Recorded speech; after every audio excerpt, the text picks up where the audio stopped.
Library ఇట్లా మామూలుగా cut చేస్తాను.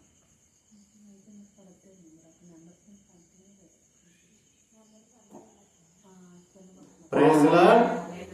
హల్లెలూయా, హల్లెలూయా, హల్లెలూయా. దేవుని నామానికి మహిమ కలుగును గాక. మీ అందరికీ నా ప్రేమపూర్వక వందనాలు. అందరూ కూడా బాగున్నారా?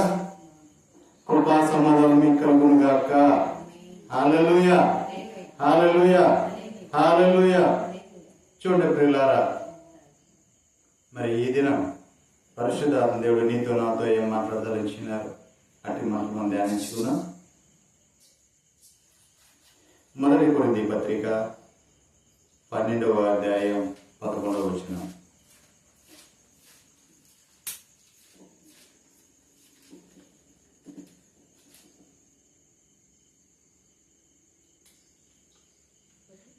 మొదటి కొరింథీ పత్రిక 12వ అధ్యాయం 11వ వచనం. అయినను వీటన్నిటిని ఆత్మ ఒక్కడే, చూడండి, వీటన్నిటిని ఆత్మ ఒక్కడే తన చిత్తము చొప్పున ప్రతి వానికి ప్రత్యేకముగా పంచి ఇచ్చుచు కార్యసిద్ధి కలుగ చేయుచున్నాడు. దేవునికి మహిమ కలుగును గాక. హల్లెలూయా, హల్లెలూయా, హల్లెలూయా. వీటన్నిటిని ఆత్మ ఒక్కడే తన చిత్తము చొప్పున ప్రతి వానికి ప్రత్యేకముగా పంచి ఇచ్చుచు కార్యసిద్ధిని కలగజేయచ్చు. నిజమే కదా, ఆత్మ ఒక్కడే అన్ని కూడా తన చిత్తము చొప్పున ప్రతి వానికి కూడా ఆయన పంచి ఇచ్చి కార్యసిద్ధిని కలగజేయచ్చు. దేవుని యొక్క ఆ కార్యం ఏమి జరగాలో, దేవుని యొక్క కార్యం ఏమైనదో, అనాది సంకల్పం ఏమైనదో అది జరిపించడానికి ప్రతి వానికి ఆత్మ పంచి ఇస్తున్నాడు. ఆత్మే కార్యము చేస్తున్నాడు, పరిశుద్ధాత్ముడే కార్యం చేస్తున్నాడు. దేవునికి మహిమ కలుగును గాక. హల్లెలూయా. చూడండి ప్రియులారా, అన్నిటినీ ఆత్మ యొక్కడే తన చిత్తము చొప్పున ప్రతి వానికి ప్రత్యేకంగా పంచి ఇచ్చి కార్యసిద్ధిని కలగజేస్తూ ఎలా పంచి ఇస్తున్నాడు? ఆత్మ ఒక్కడే కదా, అందరూ ఒకటే కదా, అందరూ సమానమే కదా, అందరూ ఆత్మ పొందుకున్న వారమే కదా, ఆత్మవసులమే కదా, అందరిలోనూ పరిశుద్ధాత్మ దేవుడే ఉన్నాడు కదా. మరి ఆయన కార్యసిద్ధిని ఎలా కలగజేస్తున్నాడు? ప్రతి వానికి ఎలా కార్యసిద్ధి కలగజేస్తున్నాడు అంటే అందరం ఒకటే కదా. ఆయన చిత్తము చొప్పున ప్రతి వానికి ప్రత్యేకముగా, ప్రతి వానికి కూడా ప్రత్యేకంగా ఎలా కార్యము చేస్తున్నాడు?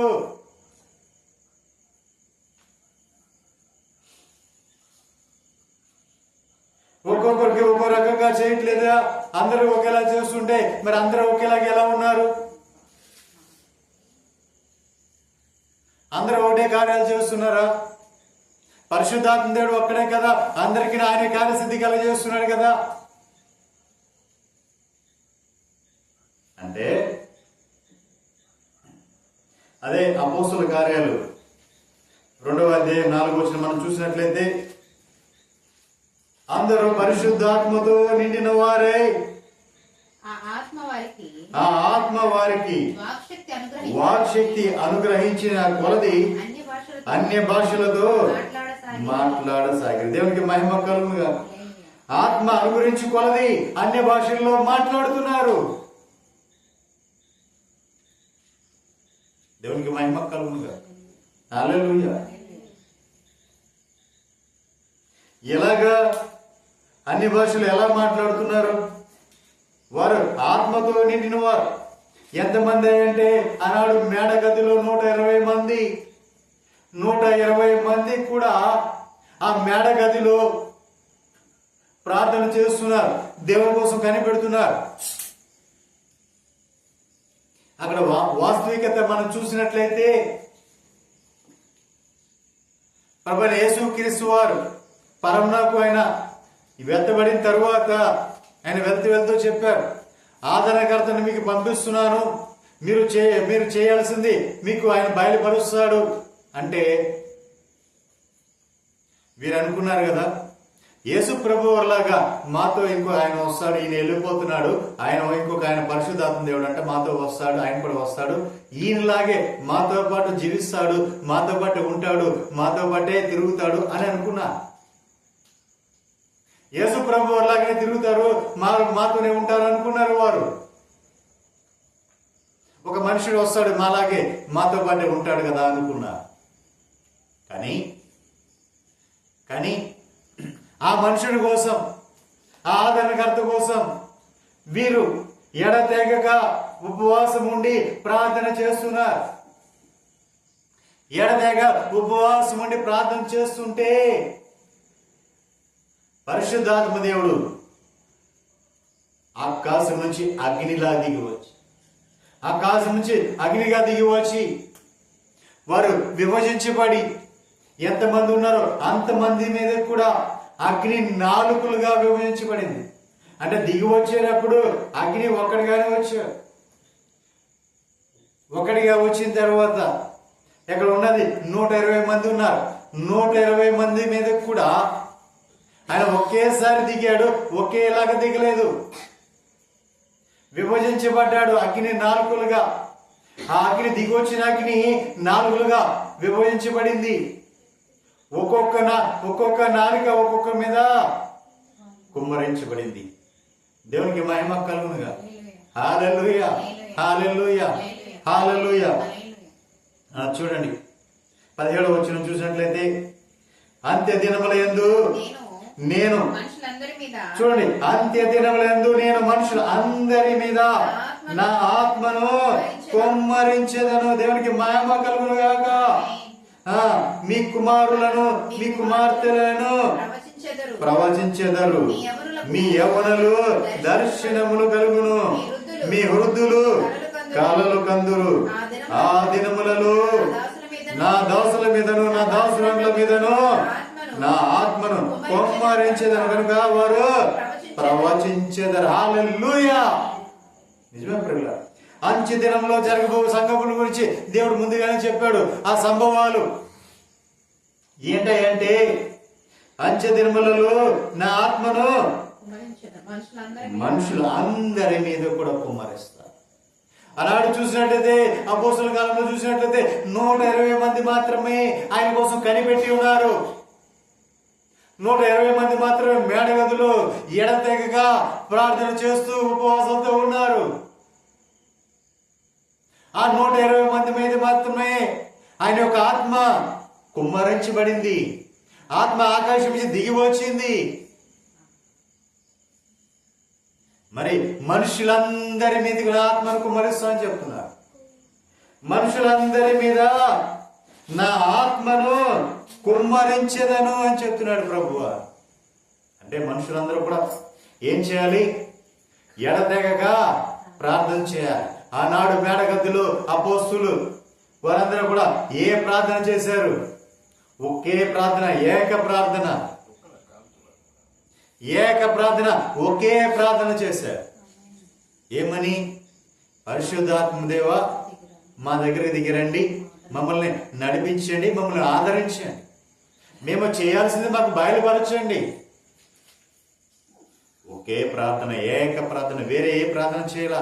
ఏక ప్రార్థన సంఘంగా కూడి చేసినప్పుడు దానికి శక్తి ఉంటుంది, ఆ బలం ఉంటుంది, మనము విజయాన్ని పొందుకుంటాం. సంఘంగా కూడి చేసినప్పుడు మాత్రమే ఏక ప్రార్థన చేయాలి. దేవునికి మహిమ కలుగును గాక. ప్రభు వారు విజయాన్ని ఇస్తారు.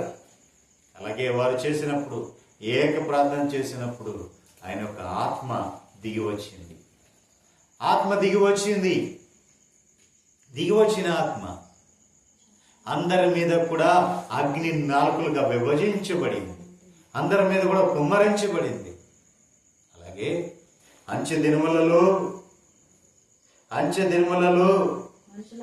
మనుషులందరి మీదకి ప్రభు యొక్క ఆత్మను ఆయన కుమ్మరిస్తారు. మనుషులు అందరి మీద కూడా కుమ్మరిస్తారు. అలా ఆత్మ కుమ్మరించబడినప్పుడు ఏమవుతారంటే మీ కుమారులను మీ కుమార్తెలను ప్రవచిస్తారు, మీ యవ్వనులు దర్శనాలను చూస్తారు, మీ వృద్ధులు కలలు కంటారు. ఆ దినములలో ఆయన యొక్క దాసుల మీదను ఆయన యొక్క దాసురాల మీదను ఆయన యొక్క ఆత్మను కుమ్మరిస్తారు, వారు ప్రవాసిస్తారు. దేవునికి మహిమ కలుగునుగా. హల్లెలూయా. ఆయన ఆత్మను పొందుకున్న వారు అలాగ ఉంటారు. అలా ఉండాలంటే ఏం చేయాలి? మనమంతా కూడా ప్రార్థన, ఆయన సన్నిధిలో ప్రార్థన చేయాలి. ఎలా చేయాలి ప్రార్థన? ఏక మనసు కలిగి అందరూ కూడా ఒక్క విషయమై ఏకాత్మగా ప్రార్థన చేయాలి. ఎడతెగక ఉపవాసం ఉండి ప్రార్థన చేయాలి. దేవునికి మహిమ కలుగును గాక. అది ఏ సమస్య అయినా సరే నా ప్రభు దాన్ని సఫలపరిచి తీర్చేవాడై ఉన్నాడు. దేవునికి మహిమ కలుగును గాక. హల్లెలూయా. చూడండి ప్రియులారా, ఈ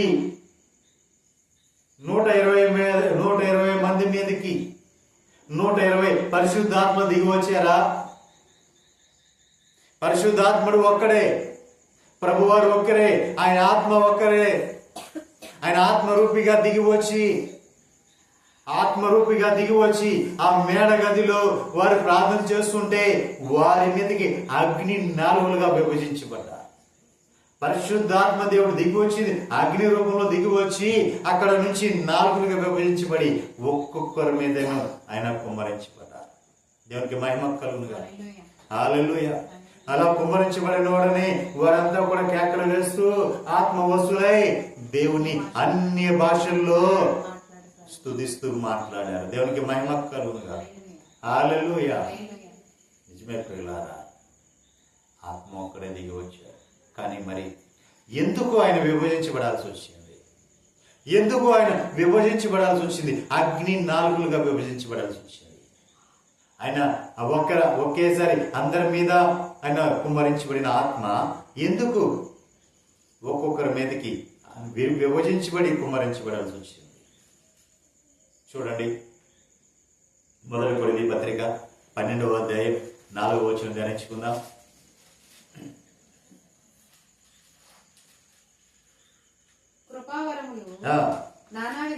చూడండి, కృపావరములు నానా విధములుగా ఉన్నవి కానీ ఆత్మ ఒక్కడే. దేవునికి మహిమ కలుగునుగా. మరియు పరిచర్యలు నానా విధములుగా ఉన్నవి కానీ ప్రభు ఒక్కడే.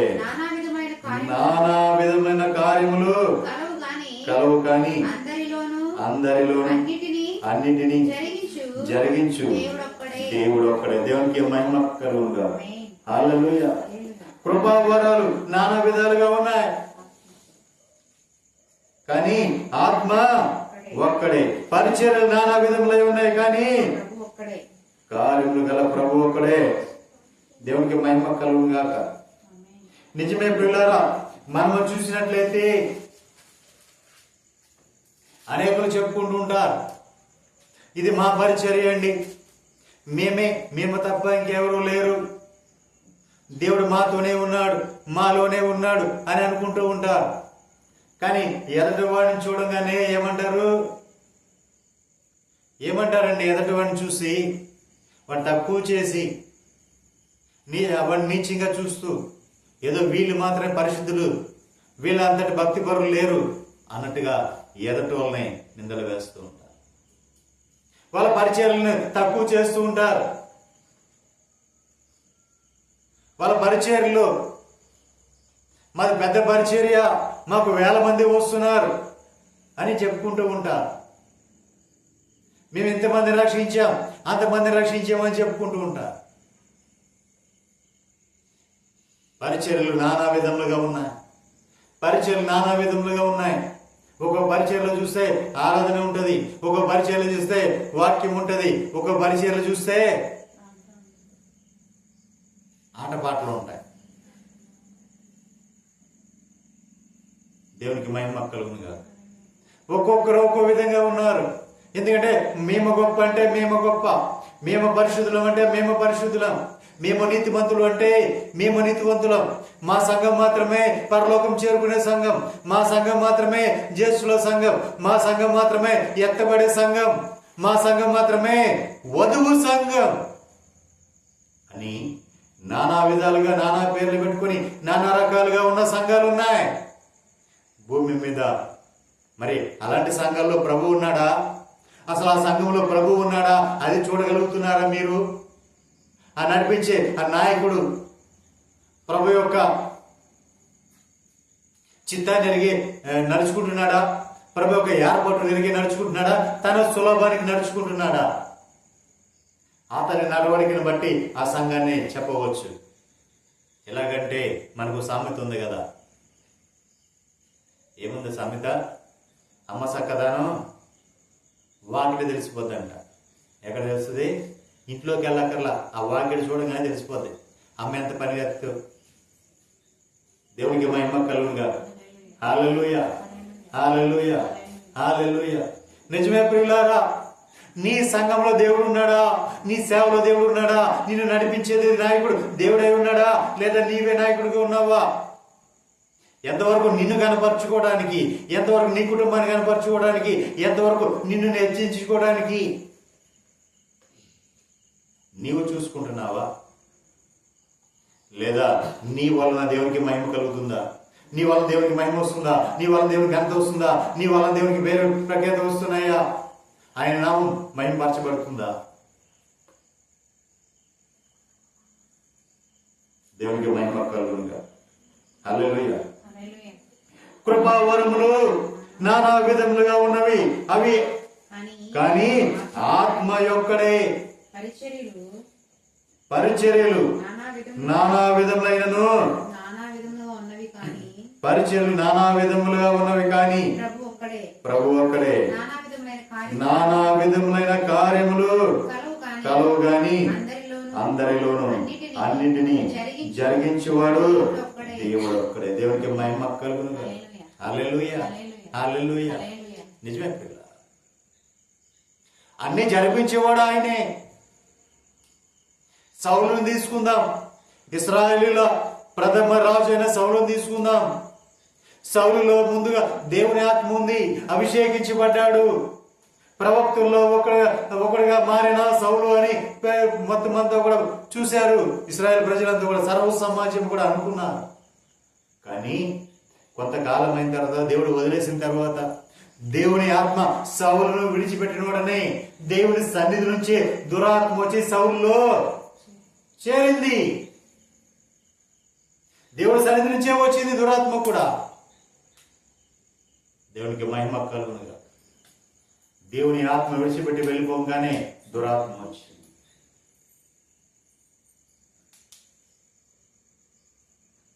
దేవునికి మహిమ కలుగునుగా. చూసారా ప్రియులారా, ఎందుకు వచ్చిందంటే అతని పతనానికి, దేవుడి మాటను తృణీకరించినందుకు, దేవుడు చేయమన్న పనిని చేయకుండా దేవుని వ్యతిరేకించినందుకు, దేవుడి మీద తిరుగుబాటు చేసినందుకు, దేవుని ఆత్మేమో సౌలుని విడిచిపెట్టి వెళ్ళిపోతే దురాత్మ వచ్చి అతనిలో చేరి అతన్ని పతనానికి తీసుకుంది. దేవునికి మహిమ కలుగునుగా. హల్లెలూయా, హల్లెలూయా, హల్లెలూయా. సమస్తము కూడా అన్నిటిని జరిపించేవాడు దేవుడే. ఎవరికి ఏ కృపనివ్వాలో, ఎవరిని ఏ విధంగా వాడుకోవాలో, ఎవరిని ఏ విధంగా నడిపించాలో, ఎవరిని ఏ విధంగా స్థిరపరచాలో, ఎవరికి ఏ విజయాన్ని ఇవ్వాలో అన్ని కూడా జరిపించేవాడు దేవుడు ఒక్కడే. దేవునికి మహిమ కలుగునుగా. నానా విధముల పరిచర్యలు ఉండొచ్చు, నానా విధములైన సంఘాలు ఉండొచ్చు, నానా విధముల సేవకులు ఉండొచ్చు, నానా విధముల మనుషులు ఉండొచ్చు, కానీ అన్నిటిని జరిపించేది దేవుడు ఒక్కడే. దేవుడికి మహిమ కలుగునుగా. దేవుడికి మహిమ కలుగునుగా.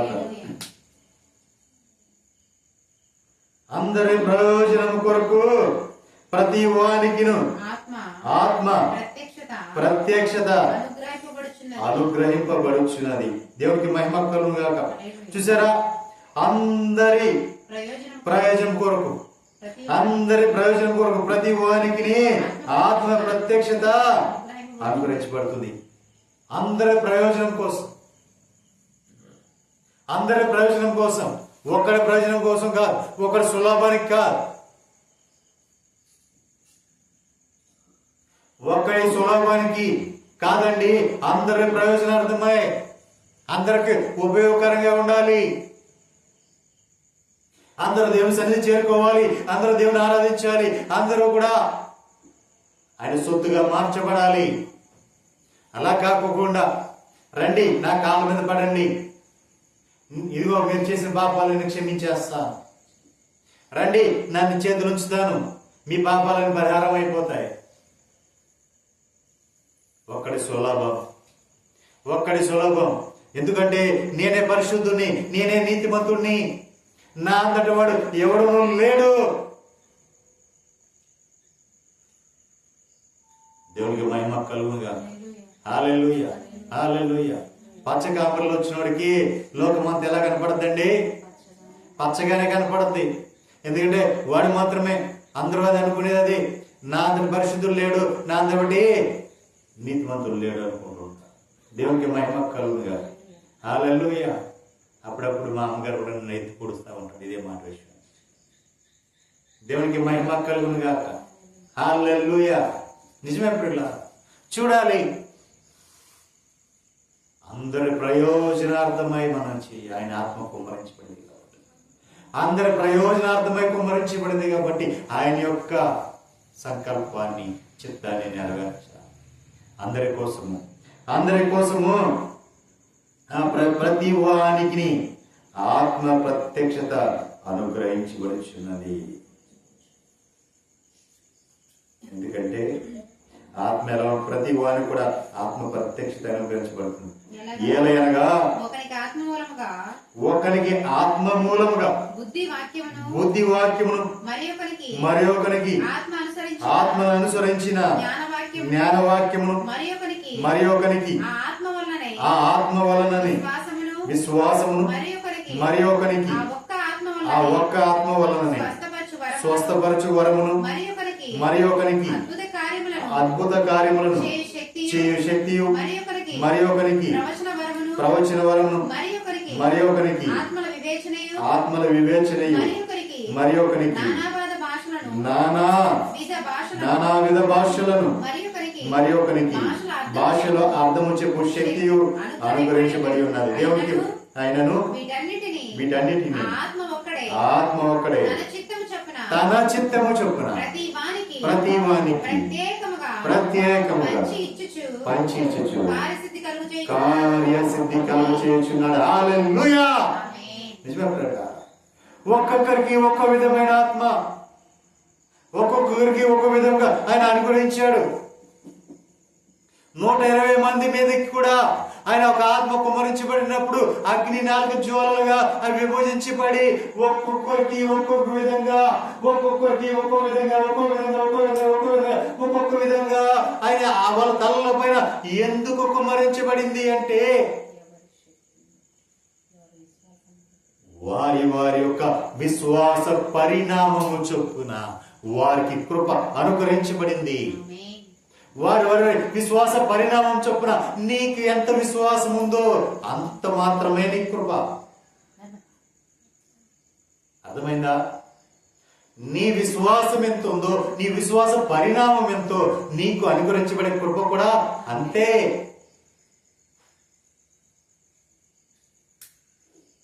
విశ్వాస పరిణామం నాకుంది. ఈ మందిరం ఎస్టాబ్లిషన్ అవ్వాలి, మందిరం నింపబడబోతుంది. దేవునికి మహిమ కలుగునుగా. నా విశ్వాస పరిణామం ప్రపంచ నలుదిక్కులో కూడా స్వతంత్రించుకోబోతున్నాను. దేవునికి మహిమ కలుగునుగా. నా విశ్వాసం అది లెక్కింపు కానీ గొప్ప సమూహంలో ఆరాధన జరగబోతున్నాయి. నా విశ్వాసం అది. మరి నీ విశ్వాసం ఎంత? నీ పరిణామం ఎంత? నీ విశ్వాస పరిణామం ఎంత? నాకు ఈ 10 మంది చాలయా అనుకుంటున్నావా? ఆ 10 మందితోనే ఆగిపోతావు. అయ్యా నాకు 50 మంది చాలయ్యా అనుకుంటున్నావా? అక్కడితోనే ఆగిపోతావు. నాకు ఒక 100 మంది ఉంటే చాలయ్యా అనుకుంటున్నావా? అక్కడితోనే ఆగిపోతావు. నీ విశ్వాస పరిణామం ఎంతో అంతవరకే కార్యం చేస్తుంది.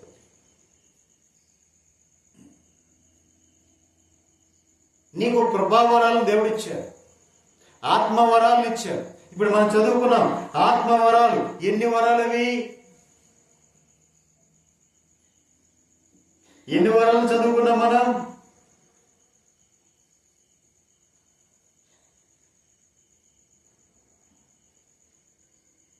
బుద్ధివాక్యం, జ్ఞానవాక్యం, విశ్వాసం,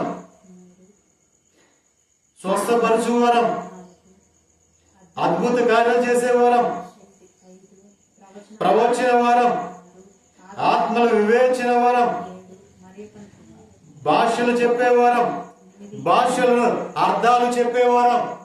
ఎన్ని వరాలండి? ఆత్మవరాలు 9, కృపావరాలు 7. దేవునికి మహిమ కలుగును.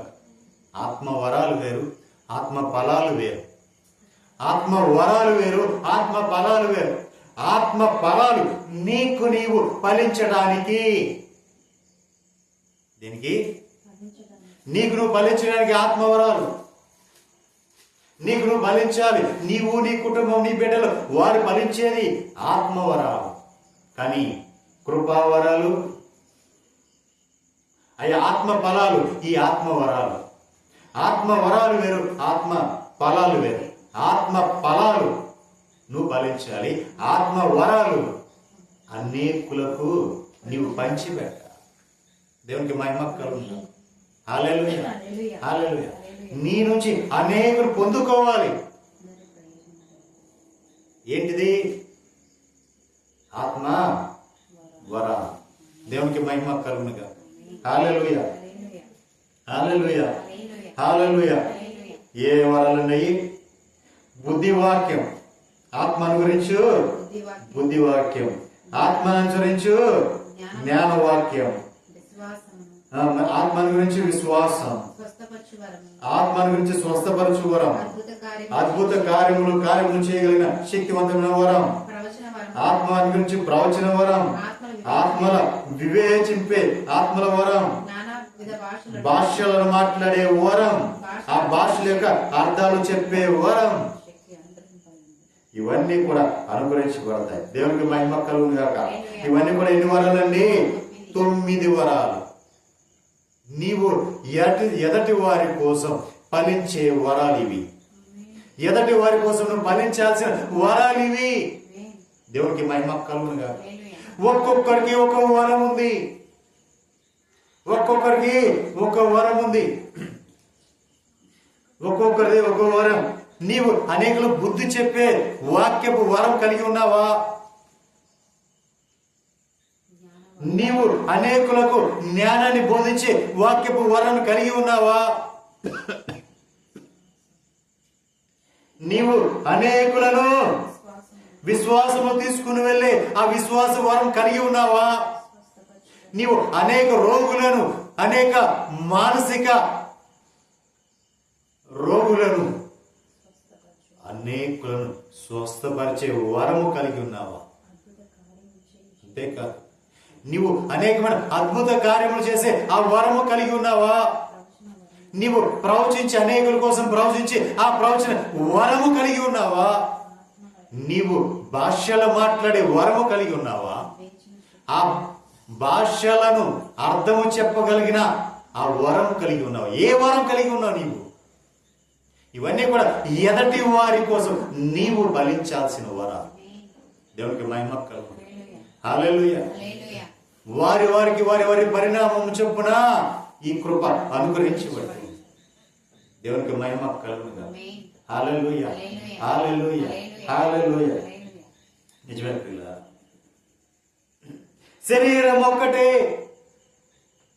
శరీరం ఒక్కటే, శరీరంలో అవయవాలు వేరు వేరు. ఈ శరీరం అంతా ఒకటే, ఈ శరీరంలో ఉన్న అవయవాలు వేరు. ఈ అవయవాలు వేరు, కానీ అన్ని కలిస్తేనే శరీరం. అన్ని కలిస్తేనే శరీరం. ఈ శరీరానికి శిరస్సు అయి ఉన్నవాడు మన ప్రభువైన యేసుక్రీస్తు. సంఘం అంటే శరీరం, శరీరానికి శిరస్సు అయిన వాడు ప్రభువైన యేసుక్రీస్తు. అందరినీ కలిపితేనే సంఘం అంటామా? ఒక్కళ్ళని సంఘం అంటామా? అందరూ కలిస్తేనే సంఘం. అలాగే శరీరం కూడా ఒక్కటే, అవయవాలు కూడా ఒక్కటే. దేవునికి మహిమ కలుగుగా. నాయకుడు మాత్రం ఒక్కడే, యజమానుడు ఒక్కడే. ఆయనే మన ప్రధాన యాజకుడైన ప్రభువైన యేసుక్రీస్తు. దేవునికి మహిమ కలుగుగా. హల్లెలూయా. మరి పరిచయం నానా విధాలుగా ఉంటాయి, నానా రకాలుగా ఆరాధించబడుతూ ఉంటే వీళ్ళే ప్రభువుని మించిన స్థాయిగా ఉండి ఆయనకి రావాల్సిన ఘనత వీరు పొందుకుంటూ ఆయన ప్రభునే పక్కన పెట్టేసి వీళ్ళు ఘనత పొందుతుంటే ప్రభుకి మహిమ వెళ్తుంది. అక్కడ కొంతమందిని చూస్తుంటామండి, మా అయ్యగారు మా మీద చేయించగానే మాకు స్వస్థత వచ్చేది, మా అయ్యగారు మా కోసం ప్రార్థన చేయగానే మాకు విడుదల వచ్చేది, మా అయ్యగారు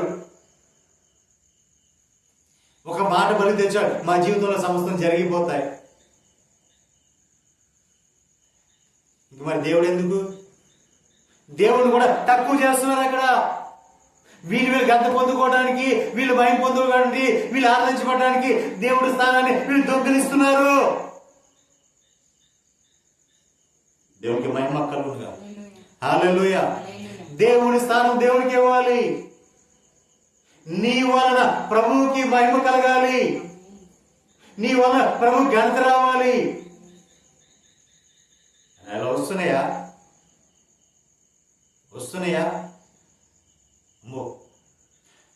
కొంతమందిని చూస్తుంటాం, దేవుడు అంటే భయం ఉండదు, దేవుడు సన్నిధి అంటే లెక్క ఉండదు. కానీ అమ్మో మా దైవజనుడు చూస్తున్నాడు, అమ్మో మా దైవజనుడు మా తెలిసిందంటే మళ్ళీ ఊరుకోడు. ఎవరికి భయపడుతున్నావు నీవు? దేవుడికి భయపడుతున్నావా? మనుషుడికి భయపడుతున్నావా? దేవుని ఎడల భయం కలిగి ఉండాలి.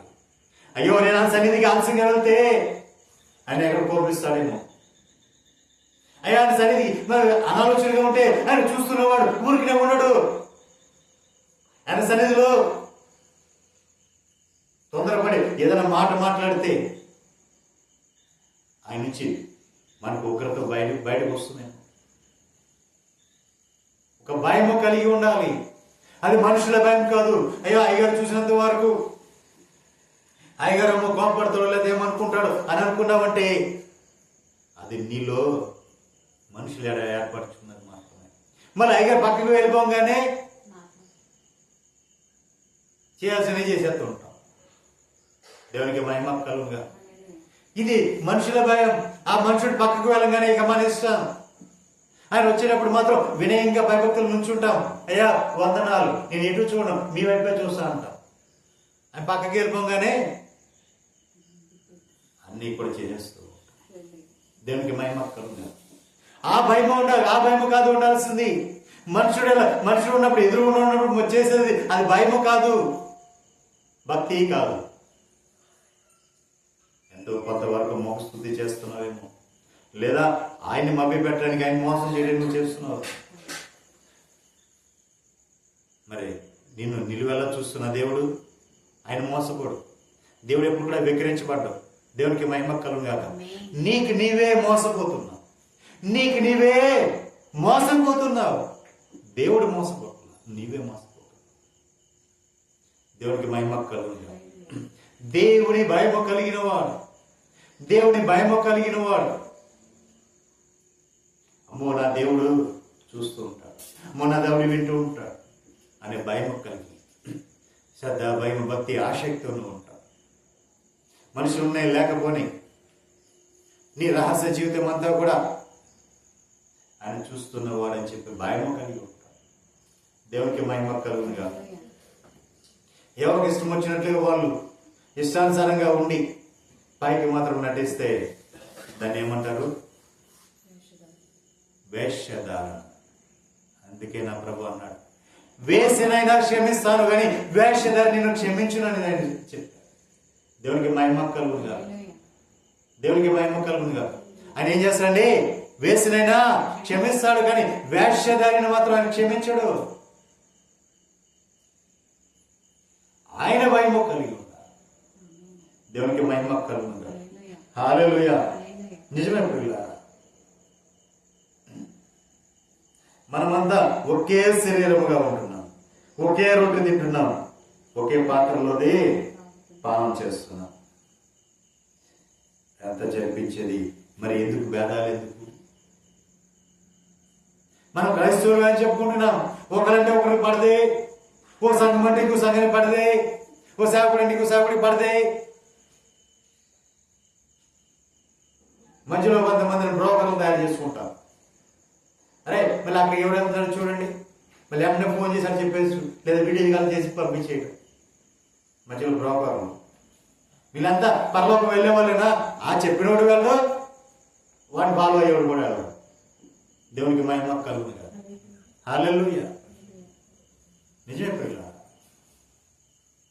సికామణి అయ్య గారు ఒక మాట చెప్తుంటారు, వాక్యం ఎక్కడ దొరుకుతుందో అక్కడికి వెళ్ళండి, వినండి, వాక్యం వినండి అని చెప్తుంటారు. దేవునికి మహిమ కలుగును కదా. హల్లెలూయా. వాక్యం వినండి, వాక్యం వినండి. ఎవరి ద్వారా దేవుడు ఏ మాట మాట్లాడబోతున్నాడో ఆ మాట మీరు తెలుసుకోండి అని చెప్తుండేవాడు ఆయన జీవించిన కాలం. దేవునికి మహిమ కలుగును గాక. నానా విధమైన భాషలు, నానా విధమైన వరాలు, ఒక్కొక్కరికి ఒక్కొక్క వరం అనుగ్రహించబడి. దేవునికి మహిమ కలుగును గాక. హల్లెలూయా, హల్లెలూయా, హల్లెలూయా.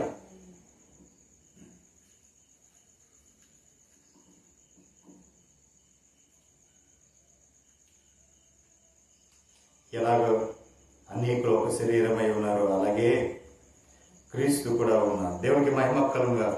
క్రీస్తులో ఇప్పుడు మనం అవయవాలై ఉన్నాం. ఆయన యొక్క అవయవాలు మనం ఒక్కొక్క అవయవం, నువ్వు ఒక అవయవం అయితే నేను ఒక అవయవం, నువ్వు కన్ను అయితే నేను ఏలు, నువ్వు ముక్కు అయితే నేను నోరు, నువ్వు చెవైతే నేను చెయ్యి. అలా ఒక్కొక్కరు ఒక్కొక్క అవయవం కలిగి ఉన్నాం. ఆయనలో ఉన్నాం, అందరం కూడా ఆయనలోనే ఉన్నాం. ఇప్పుడు నేను అడుగుతున్నాను, ఎత్తబడే సంఘము మాదే మాదే అని చెప్పుకుంటున్న మనలో ఎంతమంది ఎత్తబడతారు? నీ సంఘంలో ఎంతమంది ఎత్తబడతారు? నువ్వు నిజంగానే వాళ్ళు అలాగే ఎత్తబడినట్లుగా వాళ్ళు తయారు చేస్తున్నావా? వాళ్ళు అలాగే తీసుకుని వెళ్తున్నావా?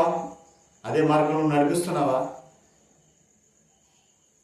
నీవే లేదు అర్థం కోల్పోతే మరి నీ వెనకాల ఉన్న పరిస్థితి ఏంటి?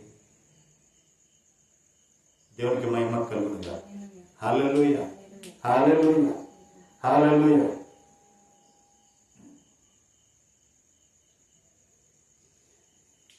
కొలస్సీలకు రాసిన పత్రిక 1వ అధ్యాయం 29వ వచనం.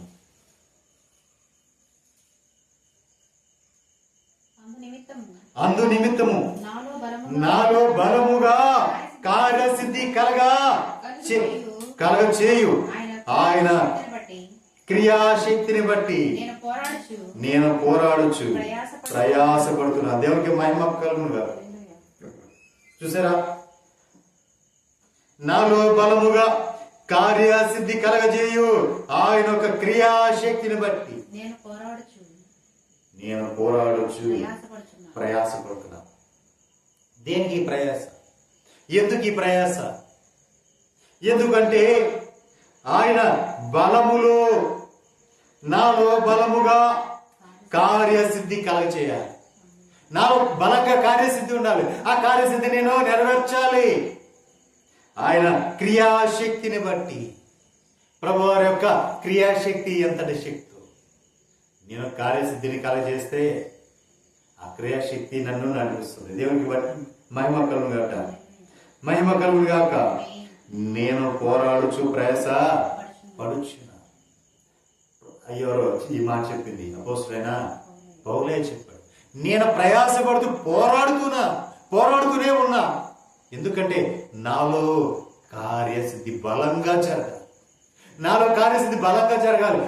ఎందుకు బలంగా జరగాలి? నాకు ఇప్పుడు ఏం కావాలంటే క్రియాశక్తి నాకు కావాలి. ప్రభు వారి యొక్క క్రియాశక్తి నాలో ఉంటే నేను బలంగా పోరాడతాను. దేవునికి మహిమ కలుగును గాక.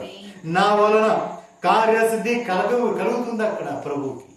ఆయన నా అనాది సంకల్పం నా ఎడల ఏమై ఉన్నదో దాన్ని నేను జరిపించడానికి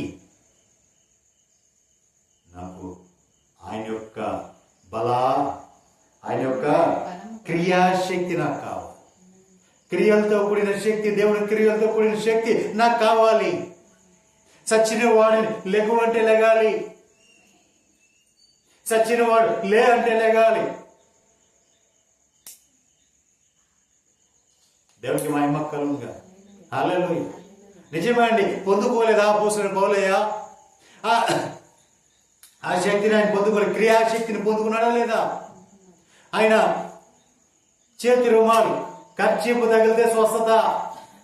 ఆయన నడుచుకుంటూ వెళ్తుంటే పక్కన రోగులు పడుకోబెడితే ఆయన నీడబడితే స్వస్థత. ఆయన చేతుల నుంచే స్వస్థత. కుంటివారు లేచి నడిచారు, గుడ్డివారు చూశారు, చెవిటివారు విన్నారు, మగవారు మాట్లాడారు.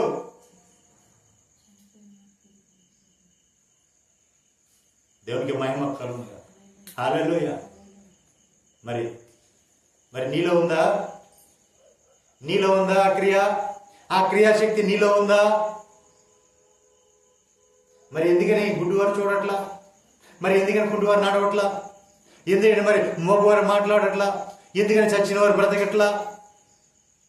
ఎన్ని ఆయన యొక్క క్రియాశక్తి నీలో ఉందా?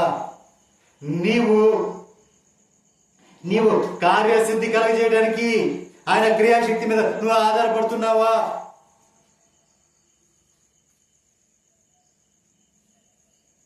నేను మాట పలికేశాను, జరిగిపోయింది. నేను చెప్పేశాను, జరిగిపోయింది. అదిగో నేను ముందుగానే చెప్పానా నీ ఇంట్లో ఇలా జరుగుతుందని? చిచ్చు పెట్టేది ఈడే, చిచ్చు పెట్టింది ఈడే. అదిగో నీ భార్యాభర్తలిద్దరు మీ మధ్య గొడవ వచ్చిందా? రండి, నేను సమాధాన పరుస్తాను, నాకు రండి. మళ్ళీ పేరు పొందాలి కదా. అదిగో నేను ముందుగానే చెప్పాను నీ ఇంట్లో సమస్య వస్తుందని, వచ్చింది. మళ్ళీ దాన్ని రూపొందింది ఎవరు? సరిచేసింది ఎవరు? యో నీకు నేనే కదా నీ కుటుంబాన్ని కట్టింది.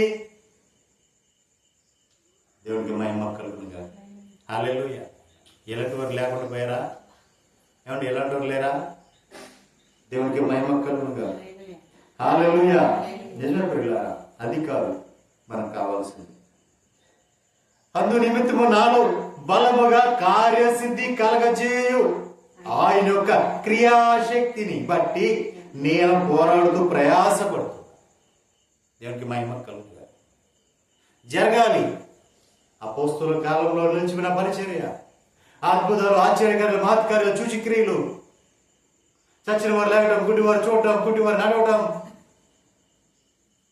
మగవారు మాట్లాడటం, కుష్ఠరోగులు స్వస్థపడటం, ఇవన్నీ కూడా జరగాలి కదా. ప్రజలు చూస్తుండగానే ప్రభు చేశాడా? లేదా మారుమూలం చేసుకుంటూ వచ్చాడా? దేవునికి మహిమ కలుగునుగా. హల్లెలూయా. హల్లెలూయా. హల్లెలూయా. చూడండి పిల్లలు, ఫిలిప్పీయులకు రాసిన పత్రిక 2వ అధ్యాయం 12వ వచనం ధ్యానించుకుందాం. కాగా నా ప్రియులారా మీరెల్లప్పుడూ విధేయులై ఉన్న ప్రకారం నా ఎదుట ఉన్నప్పుడు మాత్రమే కాక మరి ఎక్కువగా నేను మీతో లేని కాలమునందు భయముతోను వణుకుతోను మీ సొంత రక్షణను కొనసాగించుకో. దేవునికి మహిమ కలుగుగా. హల్లెలూయా. ఏమంటున్నాడండి? మీరు ఎల్లప్పుడూ విధేయులై ఉండాలి. ఎల్లప్పుడూ కూడా దేవునికి విధేయులు ఉండాలి. ఎల్లప్పుడూ కూడా దేవుని భయభక్తులు కలిగి ఉండాలి. ఇప్పుడు నా ఎదుట ఉన్నప్పుడు మాత్రమే కాదు, మరి ఎక్కువగా నేను మీతో లేని కాలం ముందు ఉండాలి. చూసారా? మనుషుడి ముందుగానో దేవుడి ముందుగానో దేవుడి సన్నిధికి వచ్చి విన భక్తులు కూర్చొని ఇంటికి వెళ్ళిపోగానే కొంపకి ముగ్గులు వేసుకుంటాం, ఎక్కడ లేనివన్నీ కూడా అది చెప్పుకోవటం, ఇవి కాదు. నువ్వు ఎక్కడ నిలబడినా, ఏ స్థానంలో నిలబడినా, ఎక్కడున్నా ప్రభు చూస్తున్నాడనే భయం నీకు వణుకున్నా. అలా ఉన్నప్పుడు మాత్రమే నీ సొంత రక్షణను కొనసాగించుకోవాలి. దేవునికి మహిమ కలుగును గాక. సొంత రక్షణ దేవుడిచ్చాడు నీకు. రక్షణ నమ్మి మారు మనసు పొందావు, నువ్వు రక్షణలోకి వచ్చావు. నమ్మి మారు మనసు పొంది నువ్వు రక్షణలోకి వచ్చావు. రెండో రక్షణ ఆయన రాకలో తీసుకుని వచ్చే రక్షణ, ఆయన నిన్ను పరలోకానికి మహిమలో తీసుకుని వెళ్ళే రక్షణ. మరి ఈ సొంత రక్షణ ఏంటి? సొంత రక్షణ ఏంటి? ఏనా సొంత రక్షణ ఏంటి? దేవుని సన్నిధిలో నువ్వు ఎలా ఉన్నావో బయట కూడా అలాగే ఉండాలి. నిన్ను కాపాడుకుంటూ ఉండాలి.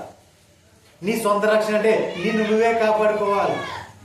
ఆ రక్షణలో నిన్ను నువ్వే రక్షించుకోవాలి, నిన్ను భద్రపరుచుకోవాలి. అపవాది నుంచి నిన్ను నువ్వే కాపాడుకోవాలి. నీ సొంత రక్షణ. అయ్యో నీ ఇటువైపు వెళ్తే పాపంలోకి వెళ్తా, ఇటువైపు వెళ్తే మలినంలోకి వెళ్తా, అటువైపు వెళ్తే బురదలోకి వెళ్తా, ఇటువైపు వెళ్తే అని చెప్పి ఎప్పటికప్పుడే నిన్ను నువ్వే కాపాడుకుంటూ ఉండాలి. దేవునికి మహిమ కలుగును గాక. నిన్ను నువ్వే కాపాడుకోవాలి. నీ సొంత రక్షణ. దేవునికి మహిమ కలుగును గాక. హల్లెలూయా.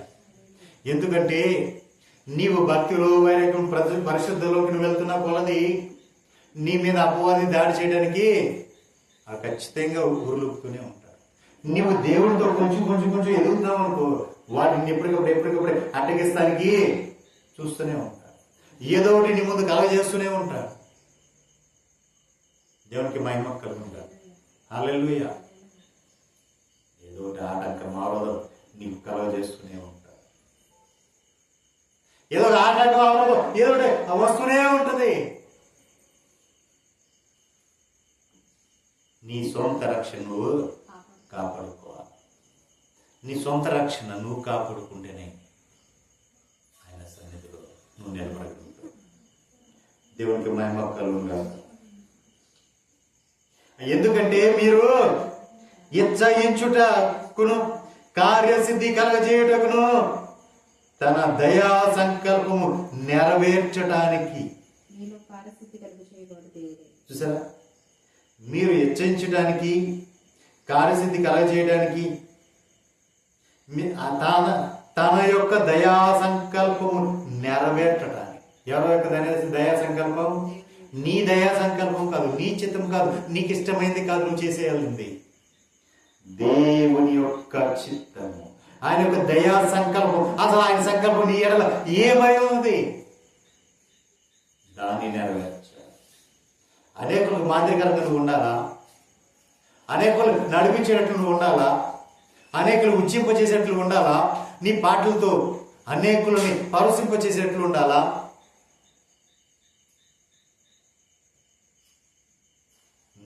ఆయన యొక్క చిత్తం నీ ఎడల ఏమైనది? నిన్ను చూసి అనేకులు నేర్చుకోవాలి, నిన్ను చూసి అనేకులు తెలుసుకోవాలి, నిన్ను చూసి అనేకులకి నీవు మాదిరికరంగా నిన్ను ఉంచాలనుకున్నాడేమో నా ప్రభు. నిన్ను చూసి అనేకులు నేర్చుకోవాల్సింది, తెలుసుకోవాల్సింది.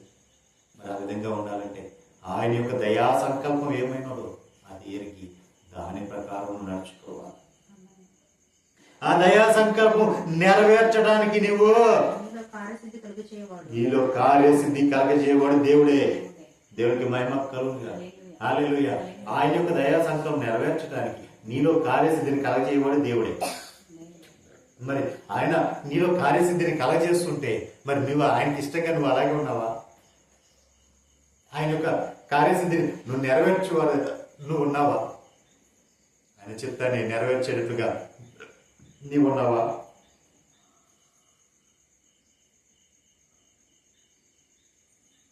అలా లేకపోతే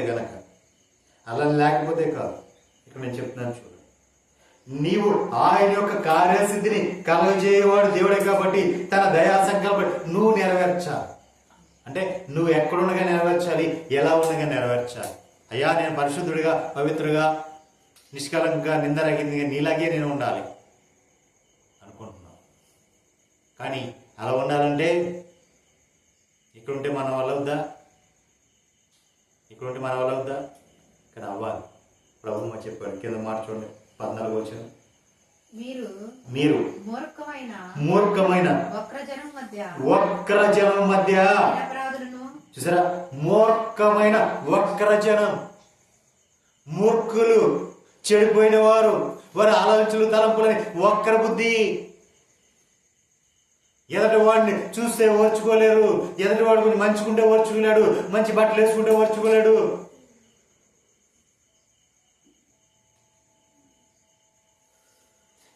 ఎదటి వారు సంతోషంగా ఉంటే ఓర్చుకోలేరు. అలాంటి మనుషుల మధ్యలో నువ్వు ఉన్నావు. మూర్ఖులైన వారు, ఏ వివేచన జ్ఞానం లేనటువంటి వారు, ఇక మూర్ఖులుగా ఉన్నవారు వారు. ఆ మూర్ఖులను వక్ర బుద్ధి కలిగిన వారు, ఆ వక్ర జనం కలిగిన వారు, వారి మధ్య నువ్వు ఎలా ఉండాలి? నిరపరాధులుగా, నిష్కలంకులుగాను, అనింద్యులనై దేవుని కుమారులుగా చేయబడాలి. దేవునికి మహిమ కలుగును. హల్లెలూయా. ఎలా ఉండాలండి? ఎలా ఉండాలి? నిరపరాధులుగా ఉండాలి. సమాజం అంతా చెడిపోయినా నీవు చెడిపోకూడదు. అందరూ పాపం చేసినా నీవు పాపం చేయకూడదు. అందరూ తినకూడదని తిన్నా నీవు తినకూడదు. అందరిలోనూ ఉన్నావు, నువ్వేం సపరేట్గా లేవు, కానీ నీవు వేరుగా కనపడ. దేవునికి మహిమ కలుగునుగా.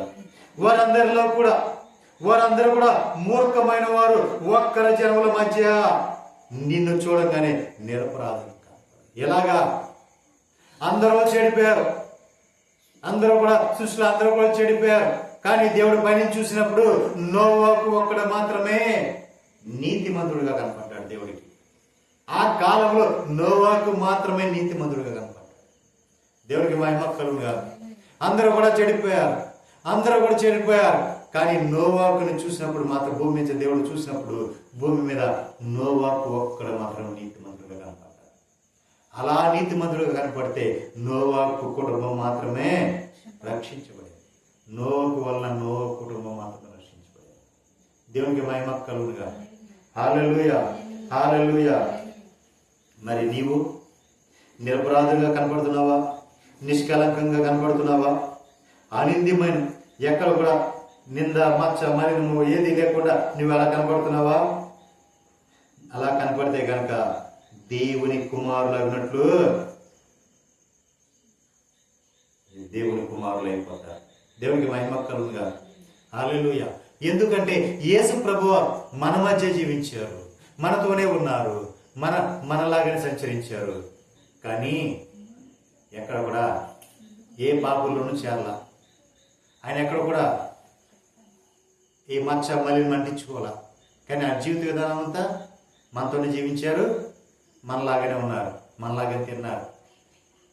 కానీ ఎక్కడ కూడా ఆయన లోకం ఏది కూడా ఆయనలోకి రానివ్వాలి. దేవునికి మహిమ కలుగునుగా. హల్లెలూయా. అందుకని దేవుని కుమారుడు అని పిలువబడ్డాడు. మరి నీవు కూడా అలాగే ఉంటే నీవు కూడా దేవుని కుమారులు అన్నట్టుగా చేస్తాడు దేవుడు. నా దేవుడు. దేవునికి మహిమ కలుగునుగా. హల్లెలూయా, హల్లెలూయా. అపోస్తలుడైన పౌలు యొక్క మాట అన్నాడు ఎఫెసీయులకు రాసిన పత్రిక 3:7, దేవుడు కార్యకార్యకు తన శక్తిని బట్టి నాకు అనుగ్రహించిన కృపావరము చొప్పున నేను ఆ సువార్తకు పరిచారకుడనైతిని అన్నాడు. దేవునికి మహిమ కలుగునుగా. హల్లెలూయా. అంటే దేవుని యొక్క కార్యాలు నెరవేర్చడానికి ఆయన ఇచ్చిన ఆ శక్తిని బట్టి నాకు ఆయన అనుగ్రహించిన ఆ కృపావరము చొప్పున నేను ఆ సువార్తకు పరిచారకుడనైతిని. ఆ సువార్తకు నన్ను నేను అప్పగించేసుకున్నా, నేను సేవకుడిగా మారిపోయి ఆ సువార్తకి. సువార్త అంటే ఏది? సువార్త అంటే ఏంటి? పక్కింటి ఆవిడ పేరా? ఏదేంటి ఆవిడ పేరా? మరి సువార్త అంటే ఎవరు? యేసయ్య యొక్క జీవితం అంతా కూడా సువార్త. ఆయన పుట్టిన కానించి ఆయన మరణించిన వరకు ఆ రాయబడిందంతా కూడా ఆ సాక్ష్యం అంతా కూడా సువార్త. ఆ సువార్త యేసయ్యకి ఆయన ఏమైపోయాడు? పరిచారకుడు అయిపోయాడు. దేవునికి మహిమ కలుగునుగా. మరి ఆయన వాక్యం వింటున్న మనం ఎలా ఉన్నాం? యేసయ్యనే మనం పరిచారకులుగా చేసుకుంటున్నాం. మనం యేసయ్యకి పరిచారకులుగా ఉంటున్నా. ప్రభువా ఇదిగో నాకు ఈ పని చేసి పెట్టు, ప్రభువా ఏది అడిగి నువ్వు చేస్తానుగా నాకు ఈ పని చేయి. అడుగుదాం లేదా? యేసయ్య నాకు ఈ పని చేసి పెట్టి అంటున్నావా లేదా? దేవునికి మహిమ కలుగునుగా. ఆయనకి మన పరిచర్లో ఒకట్లా ఆయన్ని మన పరిచర్లుగా చేసుకుంటున్నాం.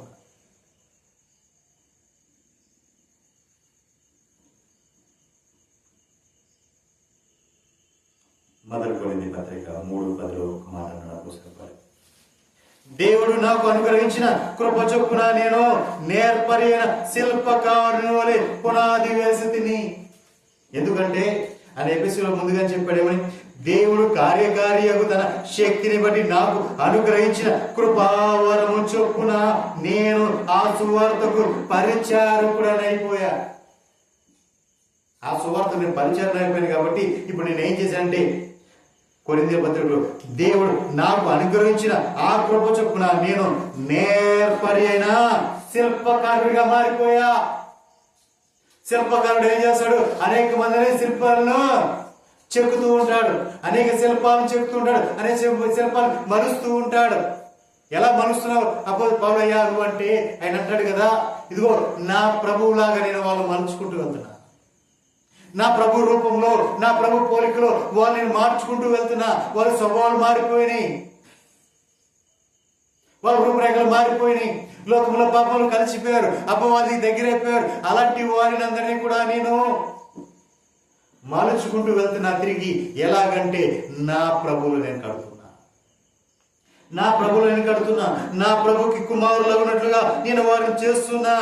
నాకు అనుగ్రహించిన ఆ కృప బట్టి నేను ఆ సువార్తని పరిచయం అయిపోయాను కాబట్టి ఆ పరిచయకుడుగా నేను ఆయన చిత్తాన్ని నేను నెరవేరుస్తున్నా, ఆయన కార్యసిద్ధిని నేను నెరవేరుస్తున్నా.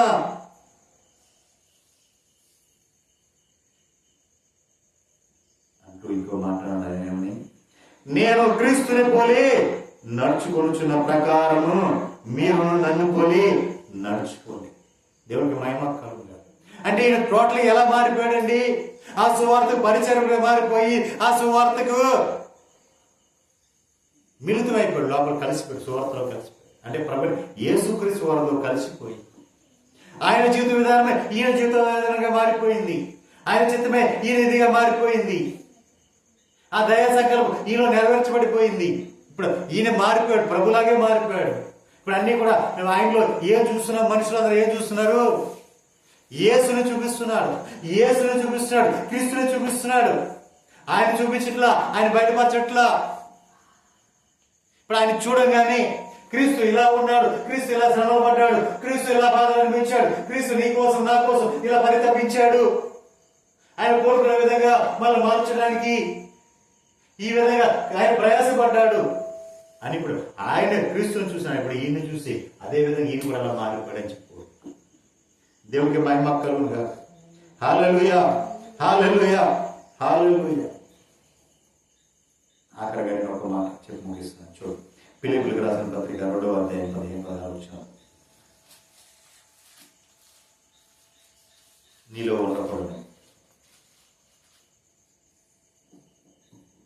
మీరు అలా ఉంటే నువ్వు ఎలా ఉంటావు కూడా నేను చెప్తాను. ఫిలిప్పీయులకు రాసిన పత్రిక 2:15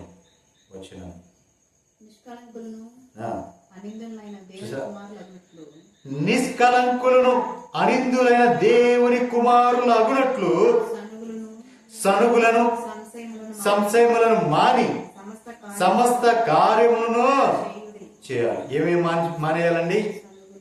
మనలో ఉన్నాయి సనుగులు, సంశయములు, ఇవి మానేసేయాలి. సమస్త కార్యాలు కూడా మానేసేయాలి. అబ్బో అంతా ఇంత లేదు మనలో, చాలా ఉంది. ఇవన్నీ కూడా సనుక్కుంటూ ఉంటాం. అన్నిటికీ సనుగుడే. కొంచెం వాక్యం ఎక్కువసేపు చెప్పినా సనుగుడే, కొంచెం ఆరాధన ముందుకు మొదలు పెట్టినా సనుగుడే, కొంచెం లేటుగా విడిచిపెట్టినా సనుగుడే. అన్నీ సనుగులే. దేవునికి మహిమ కలుగునుగాక.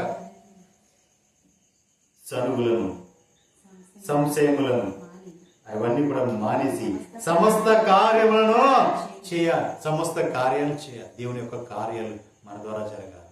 అంటే మనం తెలుసుకోవాలి, తేటగా తెలుసుకోవాలి. దేవునికి మహిమ కలుగునుగాక.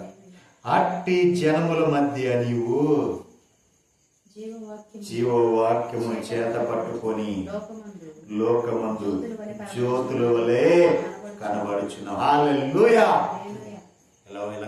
జీవవాక్యాన్ని పట్టుకొని లోకల మనుషులందరి ముందు నీవు ఎలా కనపడుతున్నావు? జ్యోతులు వలె వెలుగుతున్నావు. దేవునికి మహిమ కలుగుగా. హల్లెలూయా, హల్లెలూయా. జ్యోతులు అంటే జ్యోతులు అంటే ప్రకాశించి మన ఆకాశంలో కనపడుతుంటాయి. ఏమేమి కనపడతాయి? సూర్యుడు, చంద్రుడు, ఇంకేం కనపడతాయి? ఇంకేం కనపడవా? నక్షత్రాలు అవి ప్రకాశిస్తున్నాయా లేదా? సూర్యుడు వెలుగునిస్తున్నాడా? చంద్రుడు వెలుగునిస్తున్నాడా? మరి నక్షత్రం ఎక్కడో ఉన్నది వెలుగునిస్తుందా? మరి ఇవన్నీ కూడా జ్యోతుల్లా జ్యోతులు అంటారు, వాటిని ప్రకాశిస్తున్నాయి. మరి సువార్త పట్టుకున్నవాడు కూడా అలా ప్రకాశించారు. దేవునికి మహిమ కలుగును గాక. హల్లెలూయా. ఆయన యొక్క జీవవాక్యాన్ని పట్టుకున్న ప్రతి ఒక్కరు కూడా జ్యోతుల్లాగా ప్రకాశిస్తారు. కానీ వాళ్ళు ఎక్కడ ఉండి ప్రకాశిస్తున్నారు? ఎక్కడో ఆకాశం నుండి ప్రకాశిస్తున్నారా? ఎత్తబడిన తర్వాత ప్రకాశిస్తారు జ్యోతులు. అనేకులు నడిపించిన వారు జ్యోతులే ఉంటారు, ప్రకాశిస్తారు. కానీ ఇక్కడ ఎలాంటి వారి మధ్య మనం చదువుకున్నాం? మూర్ఖులైన ఒక్కర జనం మధ్యను, నిరపరాధుల మధ్యను, సనుగు వారి మధ్యను, సంశయుల మధ్యను జీవవాక్యమును చేత పట్టుకొని లోకం అంటే మనకు ఇక్కడ ఉన్న ఈ లోకంలోనే జ్యోతుల వలె కనబడుచున్నాం. దేవునికి మహిమ కలుగునుగా. హల్లెలూయా. మరి ప్రియులారా, నేను అడుగుచున్నాను, అలాగే మనం కనబడుతున్నామా? అలాగే మనం ప్రకాశిస్తున్నామా? అలాగే మనం జీవిస్తున్నామా? అలా జీవిస్తే గనక ఖచ్చితంగా నీవు ఈ లోకంలో జ్యోతిగా ప్రకాశిస్తావు. దేవునికి మహిమ కలుగునుగా. హల్లెలూయా. అనేకమైన వరాలు ఉన్నాయి, 9 రకాల కృపావరాలు ఉన్నాయి. మరి ఈ 9 రకాల కృపావరాల్లో నీ ఏ వరం పొందుకున్నావు? నీ ఈ ఆత్మవరాల్లో నువ్వు ఏ వరం పొందుకున్నావు? ఆత్మ ఫలాలేమో నీకు, నీ కుటుంబం కోసం నువ్వు ఫలించుకునేవి. ఈ ఆత్మ వరాలేమో ఎదటి వారికి ఉపయోగపడేవి. వారి కోసం నువ్వు ఫలించాలి, ఎదటి వారి కోసం. మరి నువ్వు దేనిలో ఉన్నావు? ఏ వరం పొందుకున్నావు? దేవునికి మహిమ కలుగునుగా. హల్లెలూయా, హల్లెలూయా. అందరూ కూడా పరిశుద్ధాత్మతో నిండిన వారే. ఆయన అనుగ్రహించి వరాలు పొందుకోవాలి, అనుభవించాలి, ఫలించాలి. అటు కృప పరిశుద్ధాత్మ దేవుడు మనకు అనుగ్రహించునుగా. ఆమేన్. ప్రార్థన చేసుకుందాం. అందరూ కూడా ప్రార్థన చేసుకుందాం. కళ్ళు మూసుకుని అందరూ కూడా విన్న వాక్యం నిమిత్తమే ప్రార్థన చేసుకుందాం. ప్రభు వారి చుట్టుగా తేటగా నీతో నాతో మాట్లాడాలి. అసలు నువ్వు ఎలా ఫలించాలి, ఎలా ఉండాలి, ఎవరి మధ్య నువ్వు ఎలా ఉండాలి, నువ్వు ఎలా జీవించాలి అనేది ప్రభు